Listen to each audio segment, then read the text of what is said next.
요즘 주식시장 움직임이 참 많이 답답하죠. 힘들죠. 코스피는 오늘 한 1.9포인트 내린 2521, 코스닥은 10포인트 오늘은 좀 반등을 하고 있네요. 1.44% 오른 716. 그런데 이제 삼성전자는 한 6만 5천 원 안팎에서 왔다 갔다 하고 있고요. 특히 우리나라 개인 투자자가 1,400만 명을 넘습니다. 이게 어느 정도 규모냐면요. 경제활동 인구의 절반에 달하는 겁니다. 경제활동을 하고 있는 사람 2명 중에 1명이 주식 투자를 하고 있다. 상당한 거죠. 그럼 우리나라에서 이 주식시장은 언제 어떻게 열렸을까요? 라떼 경제사 시간에 한번 거슬러 올라가 보시죠. 경제전문 뉴미디어 어피티의 김정인 이사와 함께합니다. 안녕하세요. 안녕하세요. 이사님도 혹시 주식 투자를 좀 하시나요? 저는 지표 보려고. 공부도 하면서 네. 또 취재도 하셔야 되니까.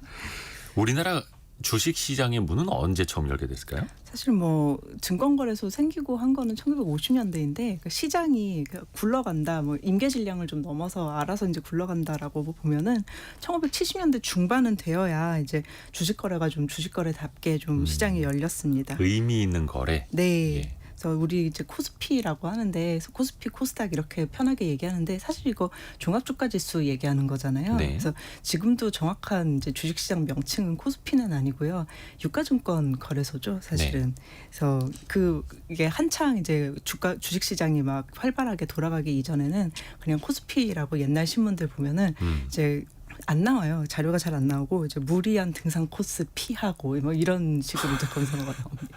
무리한 등산 코스를 피하고요? 네, 이제 검색어가 여기 딱 걸리는 거죠. 코스 피 이렇게 이제 딱 이렇게 걸리는 거죠. 코스를 피하고 이런 뜻으로. 네. 그래서 코스피보다는 유가증권 시장. 네. 지금도 한국거래소에서는 이제 유가증권 시장 본부 이런 식으로 네, 또 부르기도 그렇습니다. 합니다. 그래서 대한증권거래소, 지금 한국증권거래소라고 하는데 제가 처음 생겼을 때는 대한증권거래소라고 했고요.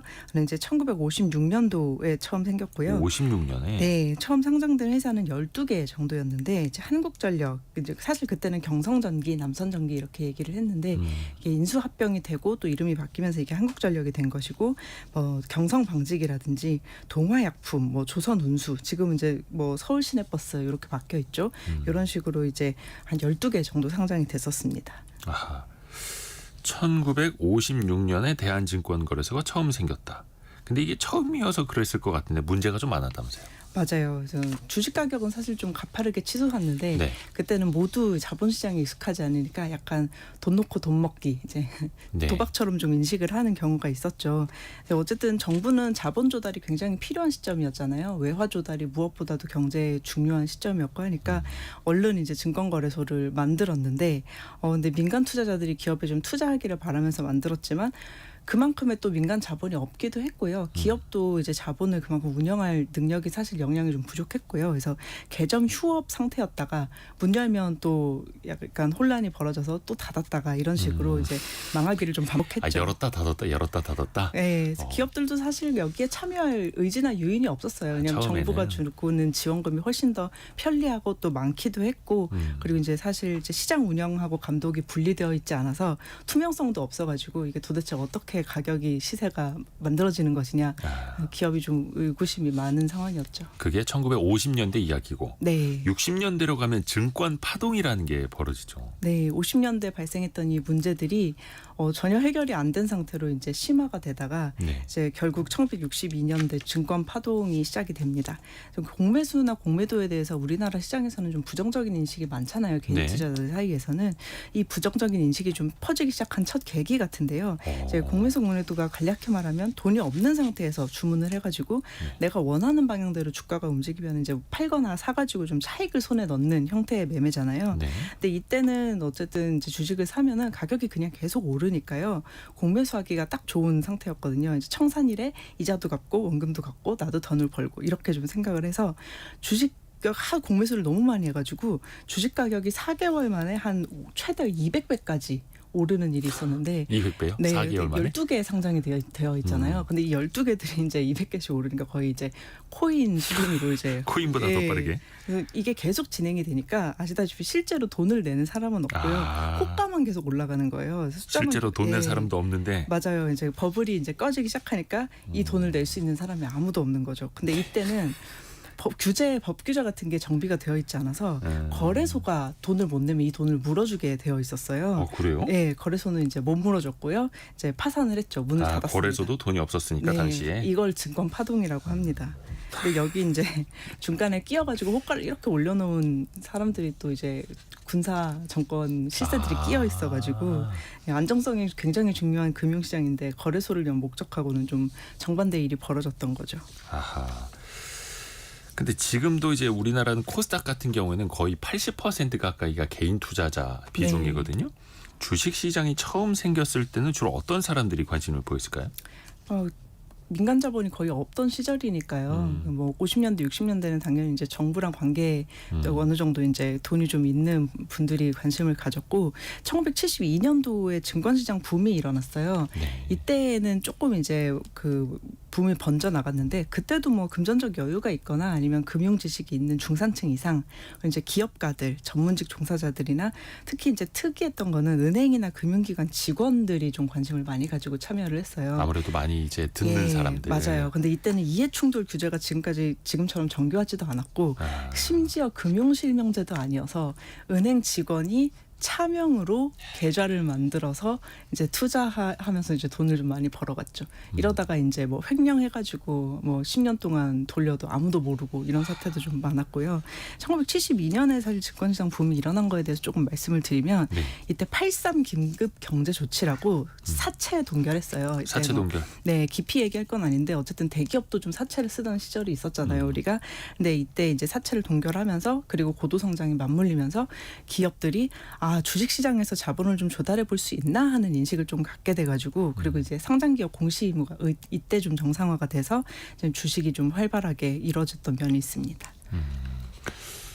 지금도 사실 그 비투 영끌 이런 게 또 문제가 되기도 하거든요. 시장이 좋을 때는 문제가 안 되는데 충격을 받았을 때 막 반대 매매 터져 나오고 맞아요. 그것 때문에 급락을 부르고 혹시 예전에도 그런 일이 있었을까요? 오래전에도? 근데 사실 돈으로 돈을 버는 곳에는 항상 이제 도박에 가까운 이제 야수의 심장을 가진 분들이 계세요. 투기심리들. 네, 그러면 이제 절망에 빠져서 범죄의 유혹에 넘어가기가 너무 쉬운데 뭐 많았죠. 영끌 비투라는 말만 없었을 뿐 굉장히 많았고 이제 주식 때문에 이제 파산한다는 분들 많았고 1990년대쯤 되면은 주식 투자에 실패해서 빚을 지고 뭐 살인 사건 벌이고 뭐 이런 범죄 사건들도 굉장히 사회적 이슈가 됐었습니다. 근데 2000년대 닷컴 버블 붕괴 때 특히 이런 일이 조금 많았었어요. 특히 2000년대.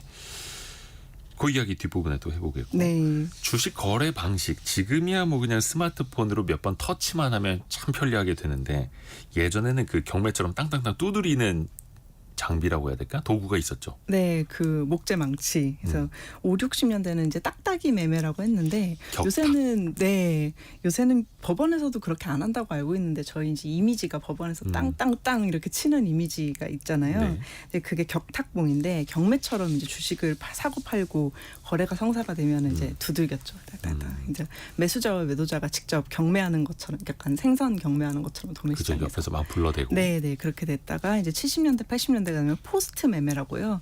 중개인이 좀 끼어듭니다. 그래서 매도자, 매수자 말고 중개인이 주식별로 따로 공간을 가지고 여기서 이제 포스트라는 공간에서 좀 거래를 했고요. 1980년대, 90년대에는 이제 증권사마다 차례로 이제 전산 매매를 도입을 해서요. 이제 드디어 이제 조금 이제 정비가 되기 시작했는데, 근데 이 전산 매매하고 인터넷 매매는 조금 달라서 그냥 그 거래소에서 중개인들이 전산 매매를 할 수 있었던 것이지 매도자 매수자가 인터넷으로 주문할 수 있었던 건 아닌데 근데 이때 전산장애가 좀 잦았어요. 그래서 1990년대 보면은 매번 이제 전산장애 뭐 오늘은 5시간 거래가 안 됐다 뭐 이런 식으로 얘기가 됩니다. 그래서 1992년만 봐도 2월에는 증시가 뭐 5시간 마비되고 입출금 중단됐다. 이런 기사가 1, 2월, 2개월만 수십 번 나왔고요.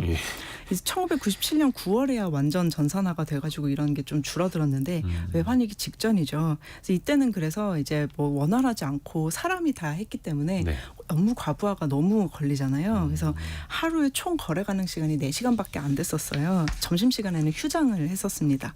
전산화되면은 이제 점심에도 매매를 해도 되지 않냐.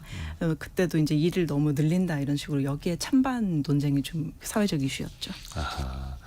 지금은 그분들이 이제 다 사라졌죠. 네. 다 온라인으로 하니까. 근데 미국 증시 이제 NYS 이런 데는 거래소에 아직도 그 중개인들이 현장에 있습니다. 거기는 이제 중개인 노조가 굉장히 세다고요, 브로커들. 네. 그래가지고 우리를 거쳐서 거래하는 걸 계속 남겨놔야 된다. 이런 식으로 해서 그게 또 유지가 되죠. 그래서 우리가 아침에 뉴스 보면 그 중개인들이 이렇게 사진 잡혀 막 표정들 짓고 막 이런 것들 많이 나오지 않습니까?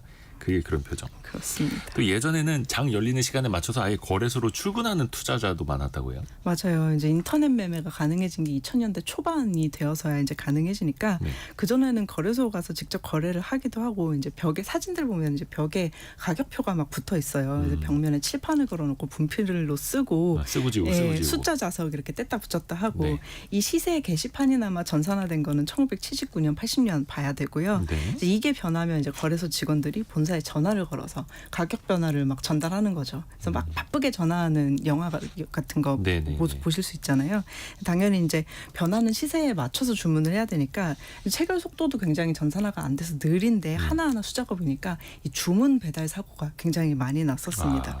1980년 한 해에만 중대한 주문 배달 사고로 230명이 문책을 받을 정도였다고 문책 합니다. 받은 사람만 230여 명. 네, 이러다 보니까 이제 수수료가 굉장히 높죠. 왜냐하면 다 사람이 하는 그쵸, 일이잖아요. 그쵸. 지금 거래 수수료가 굉장히 높았고 이제 증서에다가 매매를 하니까 이제 증권 이제 정말 주고받으니까 주식 상장 폐지가 되면 말 그대로 이제 증권이 이제 휴지 조각 된다는 말이 여기서 나왔는데 저는 이쯤 되니까 증권을 한번 가져보고 싶더라고요.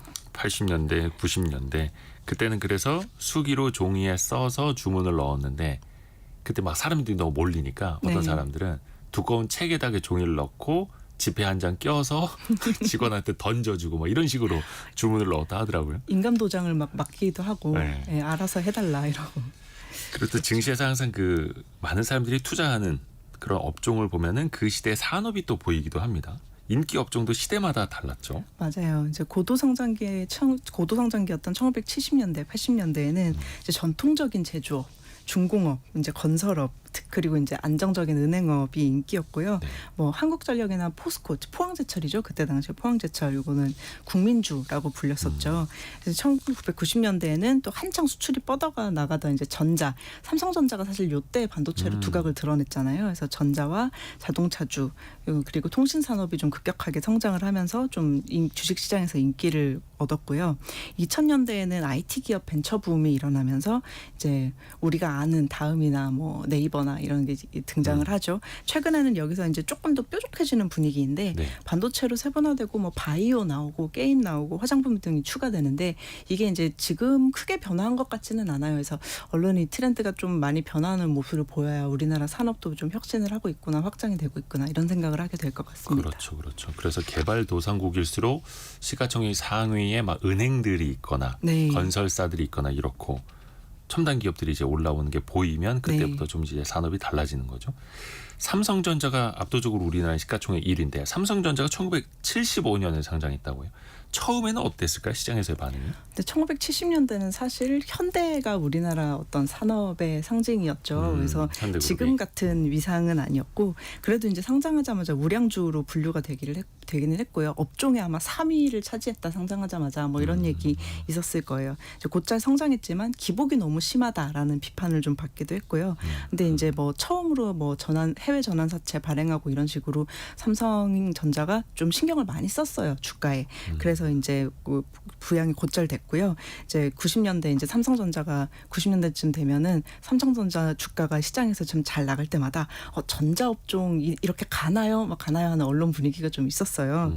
그래서 이 초반이 되면은 한국전력 그리고 포항제철, 삼성전자가 시가총액 비중 25%, 26% 정도 차지했었고요. 이제 포스코는 이런 이제 뭐 기존에 이제 좀 잘 나가던 주식들은 2000년대 후반부터 좀 정체를 했는데 근데 사실 90년대, 70년대에서 90년대쯤 되면 그룹 수준으로는 대우그룹이 시가총액 가장 컸었어요. 삼성전자가. 참 잘 나가던 기업들 참 오랜만에 들어보는 기업들 이름도 어떻게 보면 참 반가운 이야기이기도 하고 그만큼의 증시 속에서 기업들의 시가총액 순위 변화를 또 우리는 읽어야 됩니다. 네. 예, 그게 또 미래를 또 보여주는 것이기도 하고 PT의 김정인 이사와 함께했습니다. 고맙습니다. 감사합니다. 라디오 정보센터 다녀옵니다.